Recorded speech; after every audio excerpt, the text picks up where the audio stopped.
Hi అండి, నమస్తే. Welcome to star Anu home. ఇవాళ మన వీడియోలో ఒక సరికొత్త రెసిపీతో అయితే మేము ముందుకు వచ్చాండి.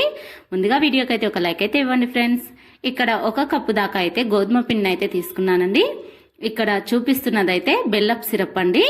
మామూలుగా ఒక కప్పు బెల్లంలోకి ఒక కప్ దాకా నీళ్ళని అయితే పోసి నేను వేరే రెసిపీకి అయితే చేశానండి. బెల్లపు సిరప్ మిగిలిపోయిందని చెప్పేసి అరకప్పు దాకా బెల్లపు సిరప్ను అయితే వేసానండి.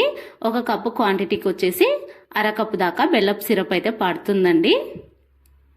ఇలా ఒక కప్పు గోధుమ పిండి, అలానే అరకప్పు దాకా బెల్లపు సిరప్ వేసి, అలానే అరకప్పు దాకా నీళ్ళనైతే వేసి చక్కగా ఉండలేమీ లేనట్లుగా అయితే ఈ పిండిని అయితే చక్కగా అయితే కలుపుకోవాలి. ఇలా వీడియోలో చూస్తున్న విధంగా మంచిగా కలుపుకోవాలి. కలుపుకోవడం అయితే చాలా ఇంపార్టెంట్ అండి. ఒక 2-3 నిమిషాలైనా ఈ విధంగా అయితే కలుపుకోవాలి.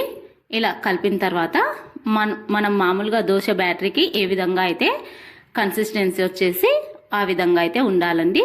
ఈ స్వీట్ దోశలకు వచ్చేసి ఇలా మళ్ళీ కొద్దిగా నీళ్ళని అయితే చెక్ చేసుకుంటూ వేసుకుంటూ దోశ బ్యాటరీ లాగా అయితే రెడీ చేసుకోవాలండి. మామూలుగా ఇంకా మీ స్వీట్కి తగ్గట్లు మీరైతే మామూలుగా బెల్లాన్నైనా సరే పంచదారనైనా వేసుకోవచ్చండి.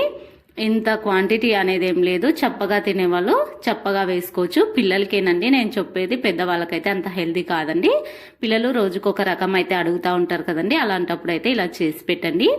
ఇలా ఒక 2-3 నిమిషాలు అయితే మూత పెట్టేసి పక్కన ఉంచుకోవాలి. 2-3 నిమిషాల తర్వాత చిటికెడు సాల్ట్ వేసుకోవాలండి. అలానే ఒక చిటికెడు అంతా వంట సోడానైతే వేసుకోండి. మీకు వంట సోడా ఇష్టం లేని వాళ్ళైతే స్కిప్ చేసుకోండి.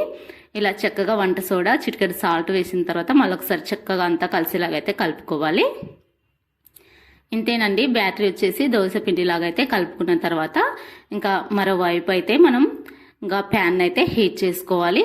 ఇలా ప్యాన్ కొద్దిగా హీట్ అయిన తర్వాత మామూలుగా నీళ్ళైనా చల్లేసుకొని టిష్యూతో అయితే తూడ్చేయచ్చండి. నేను ఇక్కడ ఆనియన్తో అయితే ఈ విధంగా చేసినట్లయితే దోశలు ఏమీ స్టిక్ అవ్వకుండా బాగా అయితే పైకి వచ్చేస్తాయండి. ఇప్పుడు ఆనియన్తో రుద్దేసిన తర్వాత ఇంకా దోశ పిండి బ్యాటర్ వచ్చేసి ఏ విధంగా దోశను వేసుకుంటామో అదే విధంగా చిన్న చిన్నగా అయితే మనం వేసుకోవచ్చు. మీరు పెద్దగా వేసుకోవాలనుకున్నా కూడా వేసుకోవచ్చండి. చూడండి, ఇలా వీడియోలో చూస్తున్న విధంగా నేనైతే బుల్లిబుల్లిగా అయితే వేస్తున్నానండి. చిన్నపిల్లలు కదండి.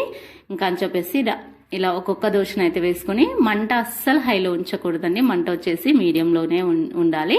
లేదా కొద్దిగా హీట్ అయిన తర్వాత దోశ వేసిన తర్వాత మీడియంలో ఉంచుకొని అయినా కాల్చుకోవచ్చు. మంట హైలో పెట్టినట్లయితే పైన కలర్ వచ్చేస్తుంది, కానీ లోపలైతే అస్సలు వేగినట్లు ఉండదండి. పచ్చి పచ్చిగా ఉంటుంది. మంట సిమ్లో ఉంచుకొని కాల్చుకున్నట్లయితే మంచి స్వీట్ దోశలు అయితే ప్రిపేర్ అయిపోతాయండి. చాలా రుచిగా ఉంటాయండి. పిల్లలు అయితే చాలా ఇష్టంగా తింటారు. మరి మీకు కూడా నచ్చాయా? మీ ఇంట్లో కూడా పిల్లలు ఉన్నారండి. మీ ఇంట్లో పిల్లలు కూడా ఇలా ఒకసారి అయితే చేసి పెట్టండి. చాలా ఇష్టంగా తింటారండి. చాలా కొత్తగా కూడా అనిపిస్తుందండి. పిల్లలకు భలే ఇష్టంగా తింటారండి. ఎప్పుడు కూడా ఒకే స్వీట్ కాకుండా ఇలా వెరైటీగా చేసి పెట్టామనుకోండి చాలా చాలా ఇష్టంగా తింటారు. మరి ఈ వీడియో నచ్చిందండి? వీడియో నచ్చినట్లయితే మీ ఇంట్లో పిల్లలు కూడా ఇలా చేసి పెట్టండి. మీ ఇంట్లో పిల్లలు కూడా నచ్చినట్లయితే మళ్ళీ నా వీడియోస్లోకి వచ్చి అయితే ఒక కామెంట్ అయితే పాడేయండి. అలానే ఒక లైక్ కూడా చేయండి.